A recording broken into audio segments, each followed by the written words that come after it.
What do you do when your faith system no longer fits? Because sometimes you outgrow it. Sometimes you graduate, you ascend, you leave the old, itchy, worn-out way, and you begin to walk in the new. Sometimes you grow. Join the conversation with me, Tony Werfel, author, speaker, teaching pastor, as we help unwrap and rebuild a faith that no longer fits. We learn to walk into the new, messy journey called life. Hello everyone, welcome back. It's Wednesday, which means it's another podcast day. So I hope you've been having a great week thus far, and I'm excited to begin. Later this week, I'm hoping to have our Rants with Friends segment up with a special friend of mine. But today, I wanted to share with you a little bit more about this book, Exodus. So first of all, again, we've talked some about Exodus, but first of all, it's important. Some people have asked me who actually wrote this book. And so, according to most scholars, Moses is actually not the author of this story. You won't find the Exodus attributed to Moses anywhere in the book Exodus. You'll find this God periodically telling Moses to write on an altar or a song or a lyric to his people at that moment, but he simply isn't accredited to the piece. So, plus, it would be really difficult for Moses to write about the details of his death if he were dead. So Moses, probably not the author, more than likely, and I would say strongly not the author. So what we know is that this book, Exodus, is a compilation of stories written for a purpose. So it's not written, so please understand this, because I've had so many people, we go back and forth on this on different Facebook threads and all of that. This book, in most of the Bible, it's a compilation of narratives written for a purpose. It's not actually written to historically tell us what happened in order to process data, arrive at historic and scientific accurate conclusions. That's not the point. Rather, I would argue it's written to share lessons, allow wisdom to guide this tribe as they come into more knowledge and power. So again, when we attempt to use it as like historically accurate accounts, we actually end up with some really difficult problems. So as we discussed a couple podcasts later, we've kind of moved through that. But there's this number used in this book. And this group of people, according to the story, we're told again, they wander for 40 years. And again, we know the distance from Egypt to Canaan would have only been an 11-day journey. So already, the literal interpretation, it kind of falls apart. But check this out. The idea of 40 years, I think, is really pretty beautiful. Because again, 40 years, it actually meant something to these people. It was symbolic. So the number 40, it has a lot of significance all throughout the Torah. And the number 40, it actually represents like a transition or a change, the idea of renewal or like new beginnings. So the number 40, it has the power to kind of lift someone to a new state. So when a person, here's some interesting things about 40. When a person becomes ritually impure for these ancient people, he had to immerse in this ritual bath.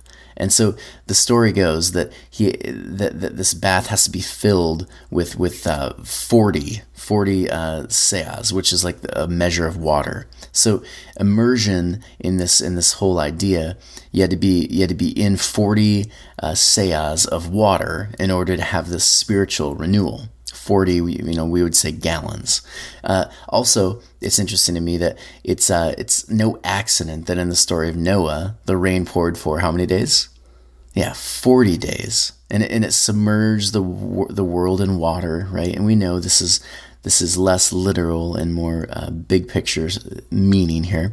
But so as a person leaves that bath, right, and becomes new, this was the idea of the flood. The flood actually created this idea of a newness. It starts things all over again. So again, any Jew reading during that time period would have understood this flood is not literally covering the whole earth, not from God sending this to kill everybody. Not the idea here. It's actually that this Israel group, they start new. Also, check this out. Moses is on Mount Sinai. Again, the story goes for how many days?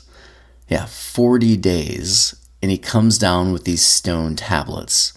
And so the Jews, they arrived at Mount Sinai as a nation of slaves. But after 40 days, they're transformed into this new nation. So again, it took 40 days. He's up there. He brings the stone tablets, which is like this idea of there's a new way to be human now. And here's what it looks like. Also, there's more. It takes 40 days, according to the Talmud, 40 days for an embryo to be formed in its mother's womb. That was their idea, 40 days, a movement into something new. In Kabbalah, 40 represents the four sides of the world, each side containing like the different powers, these esoteric powers. So again, 40, 40, 40, 40 always has this meaning, this symbolic meaning. When you're in court, like rabbinical court, and someone finds you like guilty of some kind of crime, the punishment is sometimes lashes, or it's prescribed in the Torah as 40 less 1. So again, the purpose is to bring the offender to a point where they change, where they have to transition. And so as you go through 40, the 40 is all over in the scriptures. It goes anywhere from 40 years in the wilderness, 40 days doing this, 40. The idea behind 40, whether again literal or not, is a beautiful concept of renewal. And we'll see this teased out all throughout the narrative. So it's about learning to walk in the new life, leaving the old behind. That's the beauty of this book. So in Exodus chapter 1 through 10, we have the writer begin with describing how they first arrive in captivity. And so essentially here we see that because Israel is a blessed nation, and I say blessed meaning that they continue growing, they continue evolving. And so powerful, positive things seem to follow because there are people that they thrive and they grow wherever they are. And that's actually really threatening to powerful empires that need control and power, right? And I wonder, has this ever happened to you? You do too well at a job and it stirs some jealousy? Or your success is actually really threatening to some people? You do the thing that you love doing, you find your bliss, but all of a sudden it stirs up frustration from others because you doing well is actually really threatening to other people. And I've got some baggage with this because I remember a while back, I was given some advice from someone about how to be a pastor, how to do ministry. And they said, Tony, you can't succeed too well. Don't succeed too much. And so essentially, again, great wisdom here. Essentially what they're saying was that in order to avoid various people being threatened, you need to downplay your gifts. Don't essentially be your best. And so I wonder what happens when you actually take that kind of advice. We're told when we stop allowing our light, the goodness, our gifts to shine fully, the idea for Israel was you become a slave. We become less than we are or that we could be. And so for me, I remember hearing that advice and thinking, that is just really you're telling me not to do my best in order to keep someone else's ego at bay. That's your great advice. And so I'm choosing right now, I'm not gonna play that game. It's ridiculous. I'm not gonna play small anymore. I'm not gonna shrink, but I'm gonna purposely, consciously, intentionally share the thing that I have fully. Because the reality is the world needs you to be fully you. It needs your gifts. It needs your light. And taking from Marianne Williamson, playing small doesn't help the world. And I would say it even kind of hinders it. You have a gift and you have to share it. And so playing small, not giving everything you have, it's actually detrimental. So for Israel, we understood last week that they needed to stop, they needed to breathe, they needed to be reminded of the goodness around them right here, right now, to begin hoping again. So with that, we move into this chapter 2. And so chapter 2, 1 through 10, it says some interesting things. It kind of sets up the story again. So notice when you read through this, it talks about Israel is being pushed into the dirt, and then this new individual comes up. His name is Moses, and many of you you've heard of Moses, and you've heard a lot of the narratives with him. But there's this despair, and yet it's kind of interrupted by this birth of a child from the Levite household, which again was the priesthood. It was the group who brings all this life-sustaining message to Israel. So Israel, the idea here, again, there's a beautiful meaning here. The idea is Israel's about to receive a new birth. And any of you who've ever experienced birth, you understand something. Birth, it's not easy. It's actually really messy. It's chaotic. It's bloody. It's pretty chaotic. And so Israel, its new birth, it starts with these really chaotic moments. And it's described as water, right? Moses is floated down the river and all of this happens. So every large movement, justice, mercy, social justice, all these different movements, they start with some kind of cry, with a push, with a struggle. And I would say it's how new birth happens.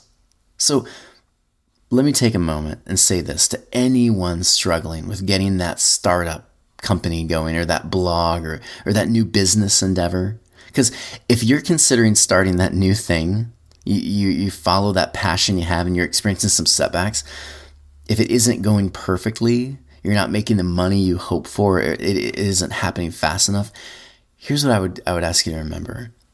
Remember, it starts with a struggle. Most things start in the muck and the mire. They start small. They start on the back of failure after failure after failure, and so much pain, countless tears. And the thing you have to share, that special thing only you have, is special, and the world needs it. And that pain, that fear and frustration you're feeling, you have to know this. It's actually normal. It's something to be expected. Because I would say what I'm learning is anything worth doing, it's going to take time, some edge and some push, some labor.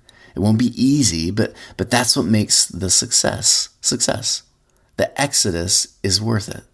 And so the beauty is the pain and the frustration. It actually enhances your story. It adds to the drama you're eventually going to be telling others. It's all part of life. Every single successful person I've talked to, they all have had this. They've had the painful moments, the failures, the frustrations. And for us, we'll see them and we'll assume, man, everything must have just kind of fallen into place for them. But you start reading their stories, you start hearing them talk, and it becomes abundantly clear. Everything they did, they had to struggle for. And so whatever you're doing, whatever struggle you're in, my hope is that you won't give up, but you'll take a moment and tighten those fists, like prep for the fight. Because the pain, it's going to come. But in the end, if it's something you're actually passionate about, if it's something you feel is really worthy to give the world, to share, then it's going to be worth it in the end. So watch this now. Again, I find the narrative of the Bible so beautiful. I may not read it literally like so many other people. I may not see it the same as I used to, but I actually find the story and the meaning really beautiful. So watch. Moses is in a basket and he's sent down the river. And the word here for basket is tabah. It means a wooden vessel. Come on. It means an ark. So you'll only find this word used twice in the Torah. Once here, and then once at the flood story. Because the stories are really part of a larger story of Israel. So watch the connections. They're both selected to navigate these tragic, watery fates. Both of them are placed in an ark. And big surprise, they're both treated with tar, and they're carried safely through the waters. Again, water's a symbol of chaos. And then both lead to a new beginning for Israel. So from the chaos, Israel's going to find new life again. So it starts with an unexpected miracle, and it gets larger and larger as the epic goes. And I think for so many of us, we get that. We struggled, we pushed, we gave up so much, and then something clicks. And some of us might call that a miracle. We can't explain it, but something clicks. That moment, something works out, and before you know it, you're just steamrolling. But it takes that moment where something unexpected happens. And that's what happens when we begin to embark on the journey of a new life, or a new idea, or a new thing. So for most of us, though, I would say when we're faced with hard questions, when we're faced with difficult decisions of change or a move, or faced with new understandings, I would say we have a very real tendency to sometimes hide. We often stay out of the boat. We avoid the chaotic waters. But the writers of the Exodus, they're calling this group of people to a deeper existence. And they're saying here, it's going to start with a struggle. But there will be moments of miraculous, but you just have to dig in and struggle a bit. I'm working on a new segment for this podcast, and I'm going to speak on various childhood bullies. I'm going to actually speak to them. Some of them I haven't spoken to for 20 years. And so I'm going to call this whole thing, I think I'm going to call it Facing Your Bullies, which I don't know, maybe it's not that interesting, but the title, but I think it's going to be really exciting. And I've begun to realize a lot of my issues, they came from a deeply low self-esteem. And I'm going to confront them. And so I'm going to share my experiences and what it did to me, and then seek to understand what was going on in their lives. And then I want some restoration to happen. And so, again, I'm going somewhere with this. I started with a yearbook this past week when I was in Michigan, and it was one from my junior high school years. And this guy, he was a bully. His name was Jason. I'm not going to obviously tell you his last name, but I found him in the yearbook. And I started my quest for searching for the guy on Facebook, because again, like everyone's on Facebook, right? So it took me 5 minutes, and I found the dude. He looked exactly like I figured Jason would look. And yeah, he's a little heavier, but he sure did look the same. And so again, same blonde hair, cocky smile. I knew him when I saw him. So I decided I'm going to reach out. I'm going to message him. I'm going to say, is this Jason? You know, Jason from Rockford, Michigan. And it didn't take long until he accepted the friend request. And after a minute, I was able to look at his page. And first thing I notice, again, so interesting, the latest post he had was, "Hey everyone, looks like I'll be in jail for a time. See you in a couple months." And I thought right there, and again, I'm a total jerk here, but I thought that has to be him. Nothing's changed. He's exactly where I figured he'd be. So I sent this message, and I asked if he was the same Jason that lived, you know, in our area, rode the school bus on that 10-mile road. And in the response, I waited, and he responded with, "No."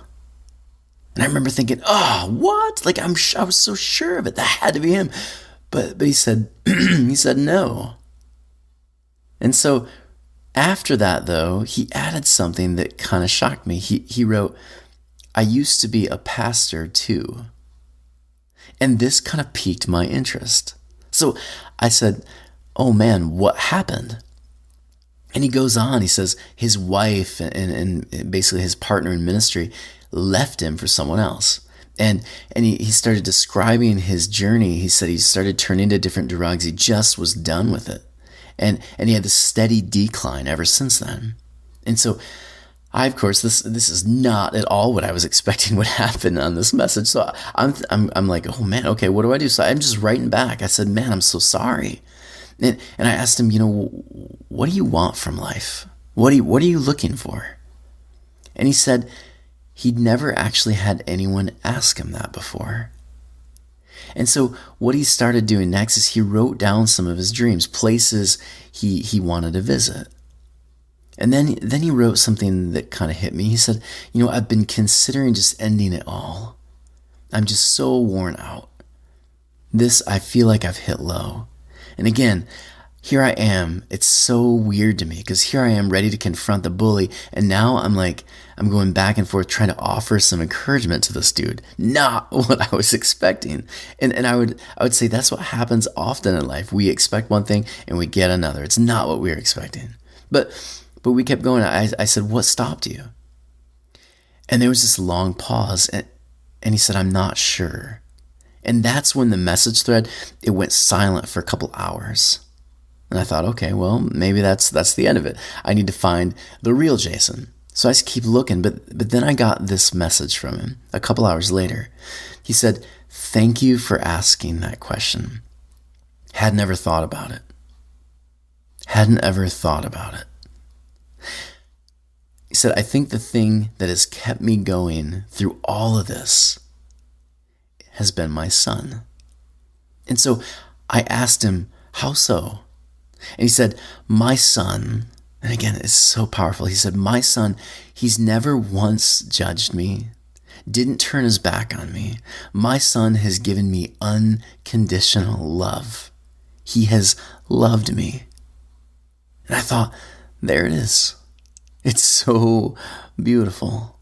The thing that sustained him through the loss, through the pain, through the regret, all of it, the thing that kept him going was that love. The entire time, it was always there. And for me, I thought for so many of us, we found ourselves in some struggles, and things haven't quite worked out like we imagined they would. And that perfect life that you worked for just doesn't seem to be panning out. You know, you're in the middle of the struggle and it feels like maybe this is it. You're ready to throw the towel in on that idea. But here's what I might offer you today. The struggle, the frustration, it's going to happen because anything worth doing is going to be hard. But maybe while you're struggling, while you're doing your best to follow that passion, the thing that makes your soul come alive, while you're in the middle of that thing, I might remind you to remember it's all part of the struggle, this flow in life. It's part of the stream that we're all floating down. And the beauty is, while this hang up is real and these moments hurt, it's going to give way to something bigger, and it's just around the bend. And that stream that you're flowing down, it's connected to other streams, other rivers and causeways, because we're all moving along this river together. So you're not alone, and you're actually part of something far bigger than just you. So what happens next for Israel is this epic narrative. What happens next is the struggle. The struggle continues, but these miracles begin to happen, and they begin to disrupt everything. So you're attempting to confront a childhood bully, and instead you meet a person whose story isn't too far off from your own. Or you're about to go to jail, and some guy messages you about a bully he's attempting to find and unintentionally causes you to re-examine your life. You're almost ready to throw in the towel on that business venture, and then, bam, the universe aligns and you've got 1 billion orders, right? On that thing that you've put so much blood and sweat and tears into. So wherever you are, I hope you'll find meaning in the struggle, in the grind. And also remember that it's in the struggle, in the grind, that we find value. We earn our badges. We earn our successes. So again, whatever you're doing, whatever struggle you're in, my hope is you won't give up today, but you'll take a moment, you'll tighten those fists, you'll prep for the fight. The punches, they're going to come. Everyone that's ever succeeded at anything, they earned those bruises and those scars, those black eyes. But in the end, Jason, when you're holding your son again, my friends grinding crazy hours after work on that venture, that single mom working 2 jobs, making meals for the kiddos, and then taking those online classes to further your education, you're going to make it in the end. Because in the end, the struggle is going to be worth it. And so fight those tides, earn those black eyes, and keep fighting. Because in the end, you'll look back and you'll say, this story, my story, is a miraculous one.